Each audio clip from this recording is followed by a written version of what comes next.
Welcome to the Books and Martinis podcast. I'm Priya. And I'm Mercy. And this is your go-to book podcast, where we lift, empower, and spotlight authors. Grab your martini and follow along. And don't forget to like, follow, and subscribe. Hey, book lovers. This episode of Books and Martinis is brought to you by our wonderful sponsors. Blue Box Media, you dream it, we produce it. And Travel with Samantha Cividanes, specializing in luxury cruises. Ooh. Their support keeps the stories, authors, and conversations flowing. Don't forget to visit them and support the brands that support this podcast. Now the martinis are poured, let's get into the episode. What's up, everyone? Welcome to our podcast. I'm Priya. And I'm Mercy. Welcome, everybody. Hi, Anthony. Cheers, Hi, cheers. Anthony. Welcome to our podcast. Cheers. Cheers. I love your water bottle, but it's bad luck to not drink after you cheers. So salute. You need to Come on, Anthony. Come on. Good job. Now we're Cheers cooking. to a successful, wonderful interview. Guys, on the screen and in your ears is Anthony Palmini. Hello. Narrator, voice actor, director, all-around artist, and we're so excited to have you here today. Welcome, Anthony. Happy to be here. Thank you so much. Oh, we're so happy to meet you. Yes. And if you guys don't know, you probably don't recognize the voice already, but he has done books like Quicksilver and A Court of Mist and Fury. Because we are a bookish podcast, so we got to fan out a little bit. So we might have a treat for you later. But we really wanted to meet Anthony and hear about all the inspirational things that he's done. And shout out to our girl, Kaya Freites, for recommending him and connecting us. Yes.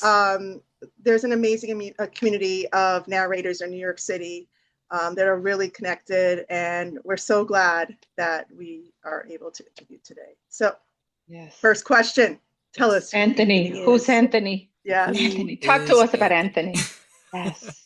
Come on, Who Anthony. is Anthony? That's a great question. He is a traveler of many genres, many jobs in his life. I started out definitely as an actor, and that journey has taken me through all different parts of the entertainment industry as a production assistant and video editor for MTV, director for short films, and then it brought me back to voice acting right before COVID, and then COVID got me right into voice acting. Okay. And now I primarily do audiobooks, which I love doing. And and now primarily I would say that I'm a voice actor for audiobooks. That's been my thing for the last 2.5 to 3 years. Wow. So did you ever think that this would be your life right now?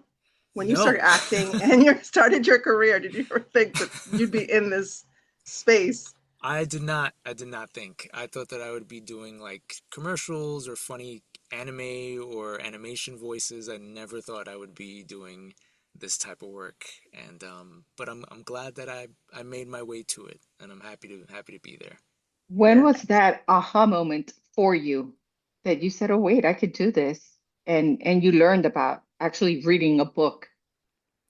It was really, I wouldn't say trial by fire, but when I did graphic audio had put out a post online that they were updating their roster and that they were doing something a little different with audiobooks, that they wanted to do like a full cast and make it more like a play or a movie type of immersive audiobook, as opposed to just one person reading the whole characters and everything.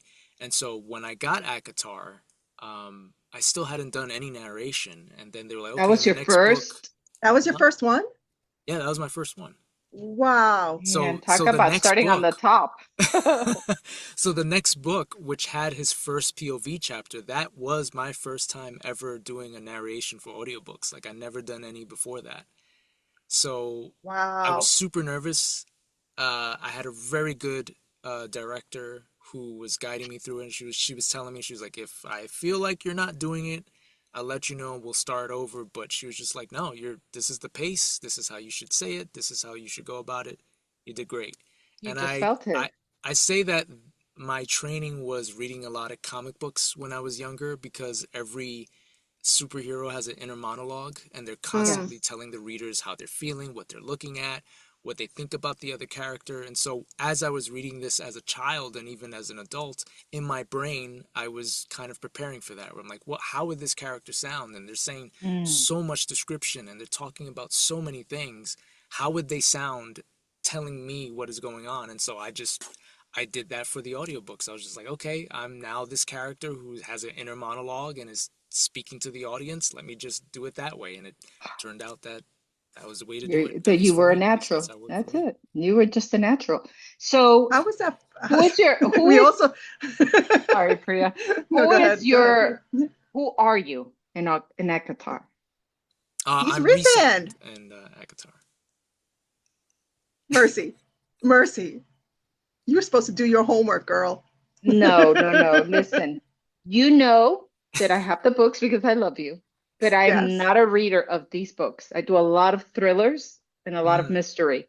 So mm. this is not my kind of book. So we share our love, but I do know him. And I did not realize you were him. And I Yeah. loved you before I knew that. So I'm a true fan. Oh my goodness. Okay. And this is no surprise to our listeners because I'm the They know big that. like Yeah. sci-fi fantasy Okay. junkie. Hence the crawler conversation we had before this because I Yeah. have a You see, crawler. all my books are like thrillers or romances. There's Nice. Yeah. So yes, Rhysand. oh my God. Yeah. Okay. Yes. Okay. So awesome. Okay. Okay. Now that we've passed that, Mercy. Yeah. Sorry. So I want to know about your first day. You said you were nervous. What was the first day in the booth like? Were you finding yourself stumbling? Did the director set you up? Okay, these are all your tools. This is what you're going to use. This is what it has to look like. All that stuff.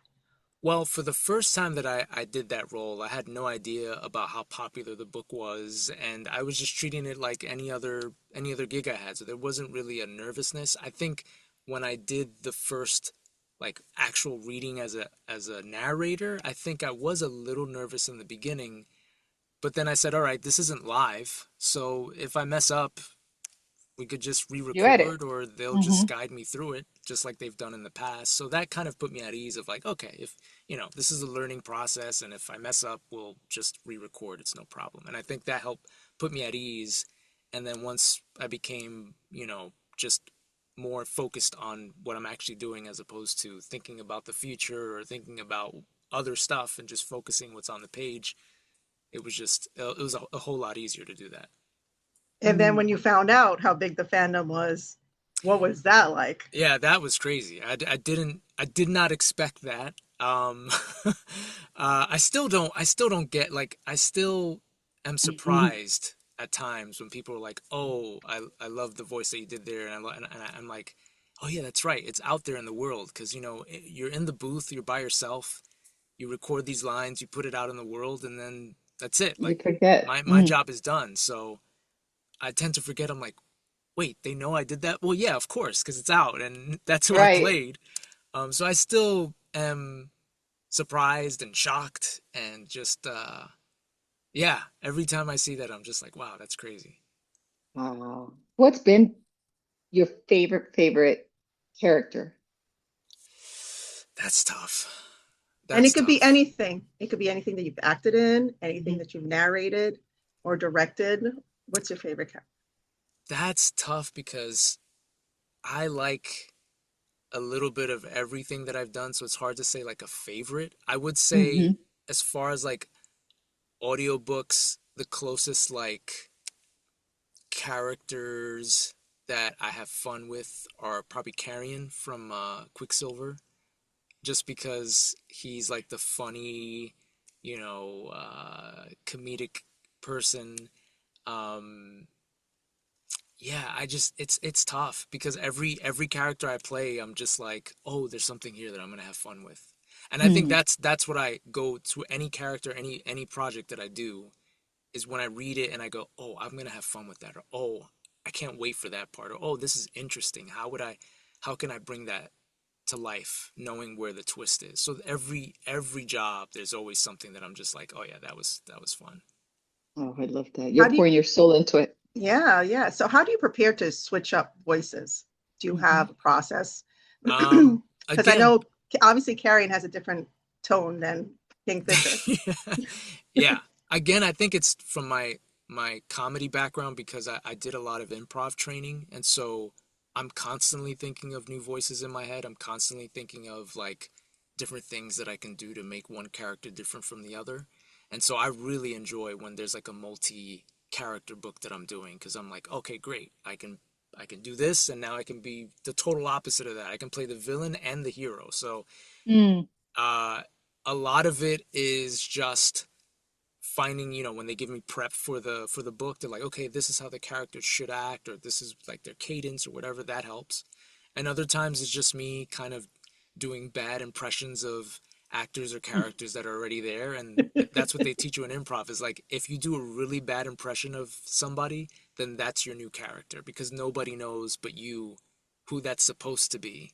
Yeah. But That's right. everybody thinks like, wow, how did you come up with this character? It's like, really, that's like a messed up impression of this person, but nobody They knows don't that. know. So They don't know. That's right. Have you done And any what? oh, see, we talk over each other. It's part of our shtick. Sorry.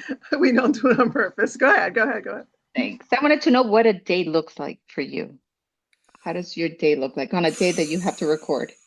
a day pretty much uh if I'm just focusing on one book and there's no other things going on, usually in the morning it's like just if I'm just starting a book, then it's just kind of getting everything in order, looking at the notes, making sure that I don't miss anything, look at the emails, make sure there's not any something in the email that somebody caught, like, hey, on page 25, that's actually supposed to be your character, not mine. And then I start to record. In the summertime, I've been trying to really hard to Hmm. hydrate and take breaks because Mm. sometimes I get too focused in the books and I'll just keep going chapter, and then I'm like, ooh, it's kind of hot in here. And so Oh, I try to take breaks as much as I can. And then I record until, I feel like my voice is starting to get a little tired, and then I'll take a break, and then I'll gauge, do I take a break and try maybe one more at night or done for the day? And then that's it. And then is that usually 4 hours for you, 5 hours for you? it Do depends. you warm I've up your noticed throat that, first? yeah, I noticed in the summertime, it kind of stretches out a little more just because you have to take more breaks. Mhm. And so what would probably take me 4 hours can stretch to like 6 or 7. Wow, that's a long time. Yeah, Yeah. just because, and some of these books are, they're big Like, books, so I have mm-hmm. Yeah, to try to keep a pace so that way I can finish one and go to the next. right. So yeah. And energy up. You have to keep the same And the vibe, like energy, the same yeah, energy level. yeah, Yeah. So, for anyone wanting to start out as a narrator, do you need acting experience? So, we know you're an actor. yeah. Do you need to be trained as an actor? What is your suggestion? Earth was only the first chapter. Let's get off this rock together, y'all. My debut novel, Between Beasts and the Stars, comes out October 13th, 2026. I'm so excited about this. Between Beasts and the Stars is sci-fi fantasy on a collision course with a Brooklyn mom discovering an ancient force rising within her, fighting against her feral divine power and navigating an alien world where she must reclaim her desire and destiny.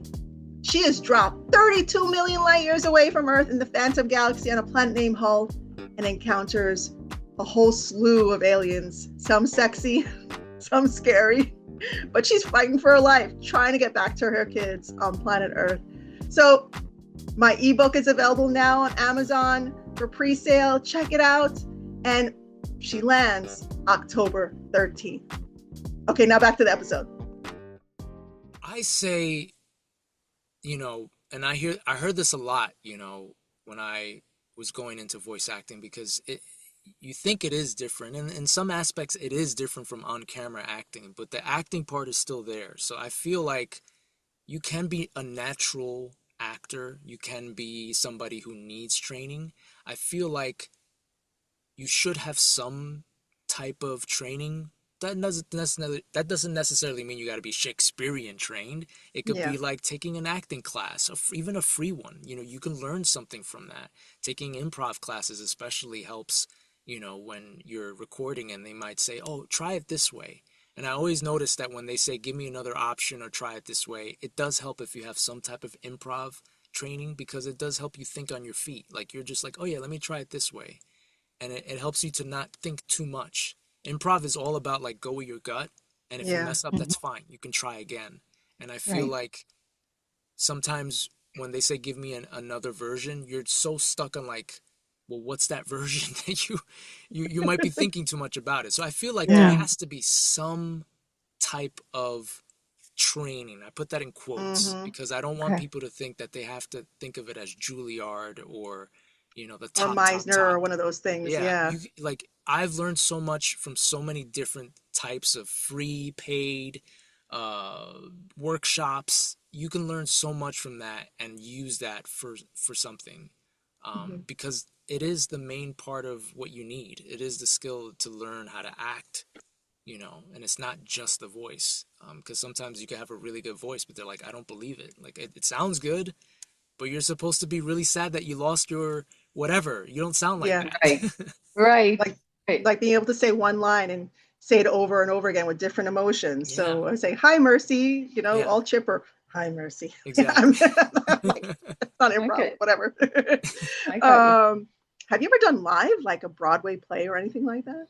I did sketch comedy, live sketch comedy events with. I had a group. I had a sketch group that we did events for about 2 years, and so we did a lot of events locally and in theaters, and that was crazy.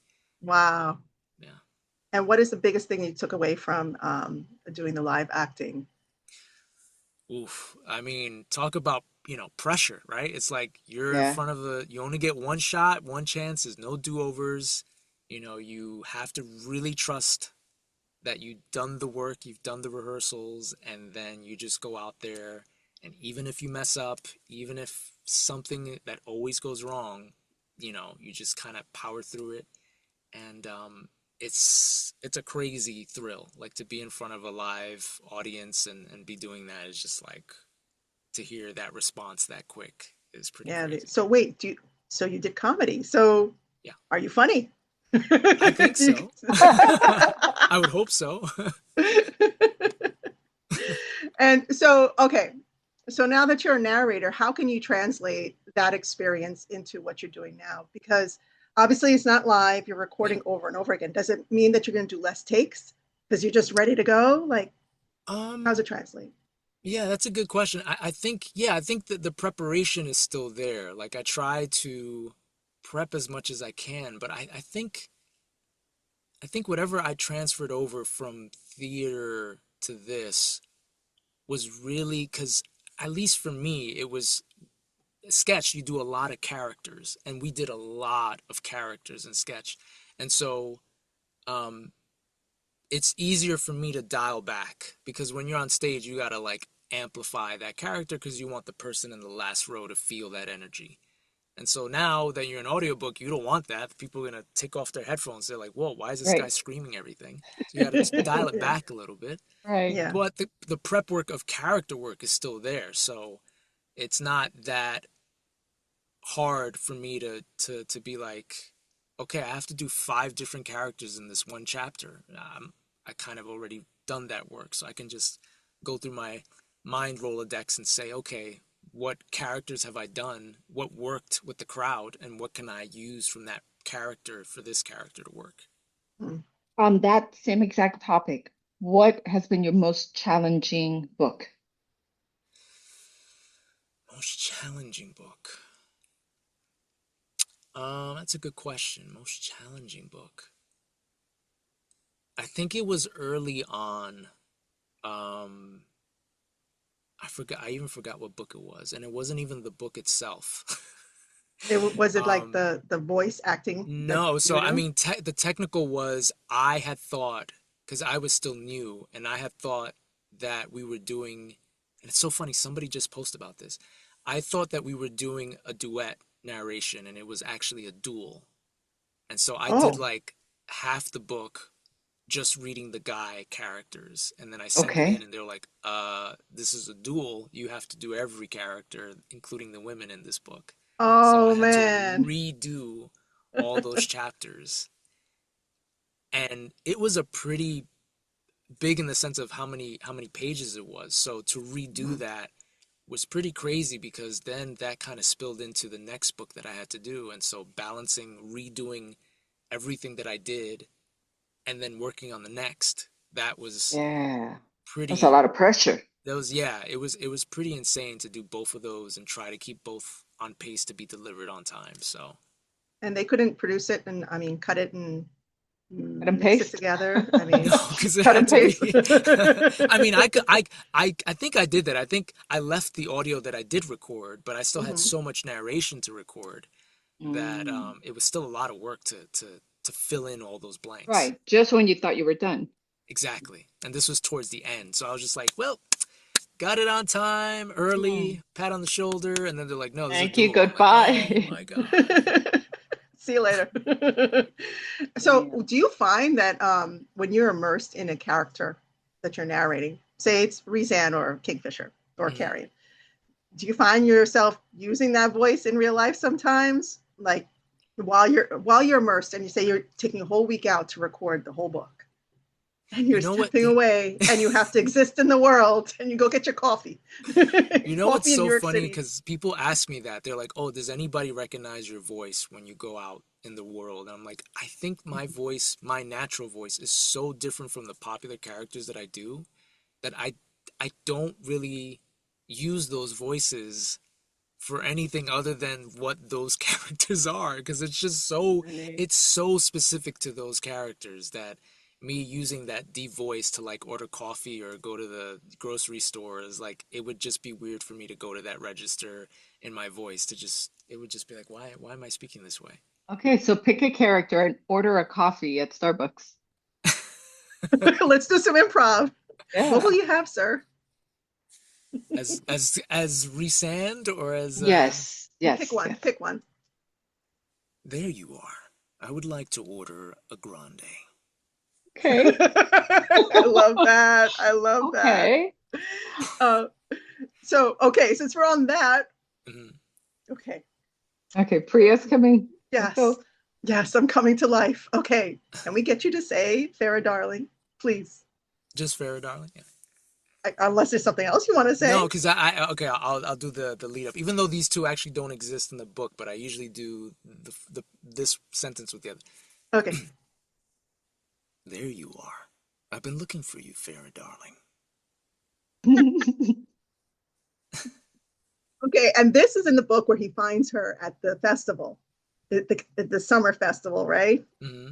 Yeah, and all throughout the series, he says Farrah Darling. Just love it. Yeah, Just yeah. love it. It's like butter. Melts like butter. And Kingfisher. Okay, so I have to put you on the spot for this because this is my favorite book for 2025. Like I devoured that book and it resonated the whole year. Such a So I good book. started reading it and then I jumped to audio and I finished it on audio. Such a It good was book. Such a once good I got on audio, I was like, this is it, it's over. So your voice literally lived in my head for like how long? Okay. So please, young sir, can you do a You line? want him to say something? Okay. Yes, book. Oh, please. and Okay. Kingfisher. I wasn't. Yes. Okay, we weren't sure what you were asking for, Priya. We're just I'm listening to sorry. you. And Quicksilver only had one book, or was it a series? So they have two books out so far. They have Quicksilver and Brimstone, which came out last year. Did you do Brimstone? Yes. And was it as good as Quicksilver? Yeah, I loved both of them. They were definitely fun to record. The two main male characters are just, so different from each other. One is very quippy and charming and funny, and the other is very moody, broody. So if I had to pick one to read, should I read Well, Akatar or should I I would read say start with Quicksilver? Quicksilver, because I think if you read Brimstone, you won't know what's going on. No, I meant the series. Should I Oh, the read series. Quicksilver or should I I read? kind of feel like Akatar is like a prequel. I don't know what word to use, but like you do that first, and then you graduate to Kingfisher and Yeah, Quicksilver. you could do that. Yeah. Oh, Quicksilver's okay. like a graduation. Okay. It's not a Okay, beginner's. I found the line. Okay, nobody will ever blank you the way I'm about to blank you. Okay, maybe that's not it. Yeah. Sarah I'm about to Spain, I'm introduce about to you to all introduce you seven to. gods, right? Yes. Okay. So Oh, maybe that line. I'm about to introduce you to all seven gods. I need water for this because he's on a take lower your time. register. Yeah. I think him and Slade from I don't know if you read the Plated Prisoner series. Oh, I haven't yet. Yeah, people really love the Plated Prisoner series, and that I feel like has been my lowest tone voice so far. Because Very deep. he's really aggressive. He's more aggressive. Uh, they call him the King of Rot for a reason. Oh, now I really got to check that out. Yeah. Oh, now I want to hear that voice too. But Quicksilver is, all of them are good. All of them are good. I have no Okay. favorites. All of them are good. All right. So let me just see here. I won't say that first part. Okay. I'm about to introduce you to all seven gods. When you meet them, don't forget to tell them I'm the one you worship on your knees. Damn. Damn. So good, Wow. Anthony. So good. What a voice. What a voice. Okay, I have to read all these. Okay. Let's get back to the gym. And so, What is coming up next for you, Anthony Palmini? What are you working on? a lot. Um, What are A you lot. excited? What are you most excited about? Um, well, there is a book I can't talk about yet, but I'm excited that I will be recording that book. That's all I can say right now, but Mm, it's a book that I've been like, all right, yeah, here we go. I can't really talk about it. Other than that, there are books that are damn. out now that range from darker romance, which I'm starting to get into now as far as just exploring that and seeing how I like that genre. Mm-hmm. From what I understand, there's even darker than that, so I don't know if I want to go into that yet. Okay. But it's been interesting. It's been dark romance has been interesting. And then I've been doing a lot of like I guess what you call like rom-com hockey romance as well. Oh, that's so big right Ooh. now. That's so Um, Mm-hmm. big. yeah, And I think season 2 of that show, what's the name of that show you Off love? campus. Is coming. I think it's coming. No, that's no, not. Is heated it off campus? rivalry, no, something Rivalry. rivalry. Heavy Yeah. Rivalry. Yeah. No, I didn't watch Yeah. that one. I watched Off Campus, So which yeah, is another hockey one. I've been doing that, and that's been fun. That's been fun. Okay, good. It's a different pace completely, right? Because And those Yeah, you are yeah, can't say the shorter name of that's what boats. I that book. like about it. It's different, especially the kind of more traditional romantic comedies as opposed to like the fantasy or romantasies. So I like seeing all these other um, styles and been Sure. really having fun with all of them. We And can't wait somebody to who's listen. aspiring to do what you do, Mhm. what's a little bit of advice you can throw to them? I always say the first thing is to make sure that you really like the acting part. I feel like this business has a lot of ups and downs, and there's a lot of times where you're booking a lot or not booking at all, and or the big projects or small projects. And I think the one thing that you always want to remember is like if you like doing this, focus on the joy of that, focus on the experience of that, and then once you use that as like your north star, then just try to find different ways to put yourself out there or find about auditions. Because I originally thought like I needed a an agent, and I do have one, but most of the work that I got was by me just like going out there and literally checking everywhere, checking LinkedIn, checking X, checking everything, just everything, and not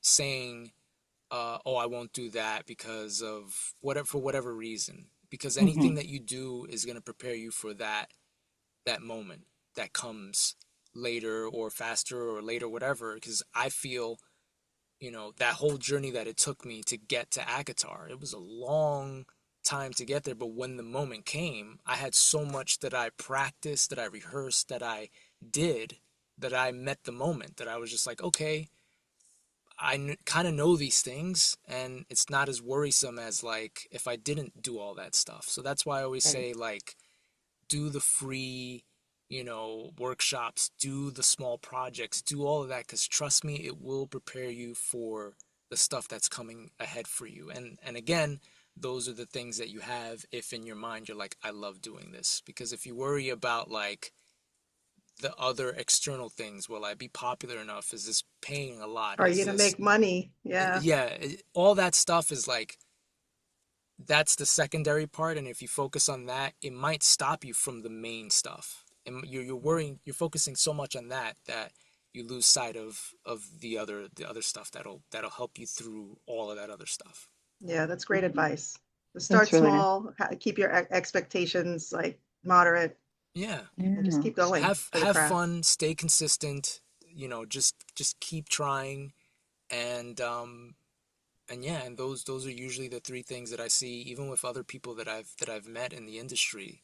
Those are kind of the things. It's just like, just keep at it, have fun with it, and keep training, even if it's, and it's true, I talked to another voice actor about this, where they're just like, sometimes I'm just making coffee and I'm just making voices, like thinking of new characters, keeping that fresh in your mind, so that way, again, when that moment comes, you've already kind of practiced. Even if you think that talking to yourself in the shower or while you're making coffee is not practice, It's crazy. I mean, that's your job, is to just think of new voices or think of new situations. So Sure. I have And it one. goes I'm sorry, I was just gonna say that it goes like authors, they just tell you the one common denominator is just write. Just sit and write and write. Even if it's junk, just write until it comes out.